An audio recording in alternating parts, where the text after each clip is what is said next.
This is Tank from Inside Cleveland Sports with your fantasy update. Right now we have quarterback Kirk Cousins with 427 yards, 3 touchdowns and 1 interception. Andrew Luck with 370 yards and 4 touchdowns, no interceptions. For running backs, we got Rashad Jennings, 176 yards, 1 touchdown. Le'Veon Bell at 147 yards, no touchdowns. I think he might have also had a fumble as well. For receivers, we got Julio Jones at 161 yards, 2 touchdowns. Jeremy Maclin, 154 yards, 1 touchdown. And heading off for your tight ends this week, we got Jimmy Graham from the New Orleans Saints, 54 yards, and Delaney Walker as well with 54 yards from the Tennessee Titans. This is Tank from Inside Cleveland Sports, and this is your fantasy update.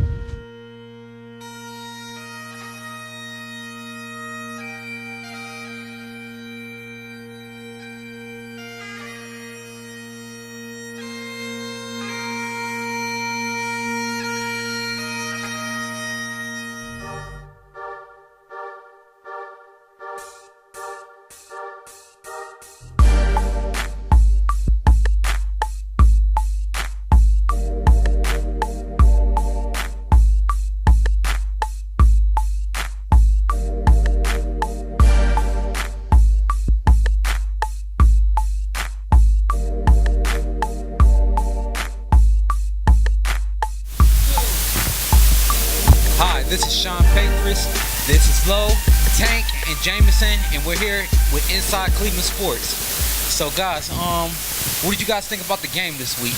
Overall, I'm not disappointed because this Browns team is never ceased to amaze me. I didn't think that they would have the score that they had at the time. It was 21 to 17. They led it most of the game. I mean, when I came in, they were leading. Hoyer did an excellent job. The offensive lines were holding up. I mean, it was one of those games just like how we had won. It could have went either side, so I'm happy about it. Yeah, it could have gone either way. The past, actually, all 3 of the games so far this year could have gone either way. They've only been lost. They lost to the Steelers by 2 points. Beat New Orleans Saints by 2 points, and then lost by 3 yesterday. I think Brian Hoyer is really starting to shine, though, man. Every single game he's getting down. He's just going downfield, looks more comfortable throwing the ball, getting it to his receivers. We're seeing Miles Austin and Andrew Hawkins start having nice games, and Jordan Cameron had a nice game yesterday as well. I mean, it comes down to wins and losses for me, but I'd say it was a good game. We are progressing. We're taking baby steps as we usually do. Hoyer's looking good. Hawkins is really looking like a player this year. You just kind of compare all the games, and you just think if we had Josh Gordon or we just played a little bit better, we'd be 3-0 right now. Why aren't they catching the ball, though? I mean, these guys are good, but this is my like, why aren't they catching the ball? What was up with that pass with the 12 yards? And they could have got the 4th down and held it until the time was up, and then he missed it. What's up with that? I don't get that. I think they just pressure burst pipes. To be honest with you on that one, I think they should have just had Isaiah Crowell just run the ball. Run the down. I mean, he was going down there anyway. 4 or 5 yards per carry. He could have got the first down. That's what I'm saying. I think it just boils down to just like what I've been saying, preaching for the past couple of weeks, which is finishing at the end of games.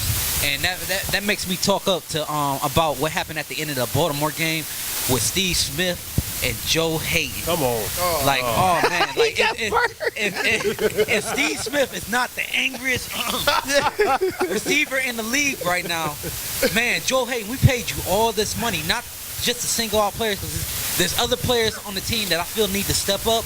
But you're one of our main leaders. Like, Joe, man, we needed you on that. We needed this win for Cleveland. Pro Bowl cornerback. He's getting Richard Sherman money. He's supposed to be the 2nd best cornerback, and he's playing like the 10th best cornerback. Hey, but my thing about it is he was like the only wide receiver, Steve, that did a 5-yard hitch on the cornerback. Get off of me. My thing, let me reiterate this, fellas. We see good teams like like the Seattle Seahawks, Richard Sherman. Remember the 49ers game last year in the NFC West Championship? Right. He makes a big play. Crafty. We Yes, need he does. we need a defense a player on defense that just brings it all and like at the end of the game and just comes out there and say, guys, we're gonna get this and we're gonna make a big play. I Well, mean, it was supposed to be Barkevius Mingo, but he's been missing those. Yes, he has. He's been MIA. Well, what about the Browns run D? What did you guys think about that? you laugh. What? Well, with me, I didn't think it was that bad. I mean, I don't know. I mean, how do you feel? well, you know, every running back against the Browns is gonna have their day. So, with Bernard Pierce being out, they used I can't remember that guy. Fario I can't and Justin remember- Forsett. Justin Forsett yeah. and some other guy we don't even know about. Yeah, someone they didn't even really practice for because Yeah. I think Bernard Pierce was a game time decision. So Yeah. they didn't have a Yeah, chance to. yeah, they gave him like $500 for him to just play that game. Brother, would you like to play? Huh? I didn't think it was that bad. I mean, yeah. What about the 12 fouls? What the 12 fouls? Come on, seriously? 12 penalties. You mean? Yeah, 12 penalties. I mean. Fouls? Like, huh? I didn't really get to see all the penalties that they got. But see, my thing about it is it accumulates. And each and every time that we're starting to progress, you get one of those penalties, and it's 10 yards, and it's 15 yards. Right. And it just goes to show you, it's a testament to how it's a reflection of the rules in which the league is setting in for everybody. It's harder to really do anything. Right. You know, especially they got that new rule where I think you're not able to 5-yard hitch if the quarterback's not within the pocket, Right, depending right. on what offense he's set in, if he's in the eye or whatever. It's You're the retarded. quarterback, you're fine. What about the illegal trick play that they tried to do with I Johnny? like that. Go ahead. I'm not mad. I was a big fan of that play. I loved how they designed it, and I love giving Johnny Manziel some spotlight.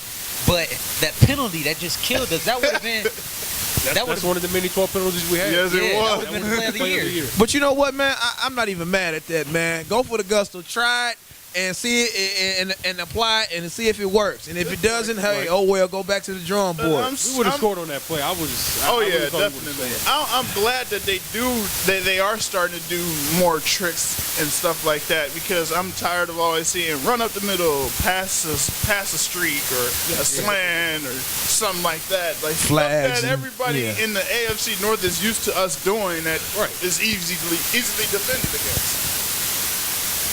Well, I just hope they don't go anything crazy after the bye week and put Johnny Manziel on as a punt return specialist. You know, They should. They I think should. they should. That would be Man, interesting. what? It really would be. Okay. I'm not going to say anything on that one, but yeah. I mean, Travis Benjamin, put both of them back there together. Put Travis Benjamin no. and Johnny Manziel. What? Why would you do that? we're gonna have him throw the ball. Johnny Manziel catch the punt. What, Johnny Manziel going to block too? Yeah.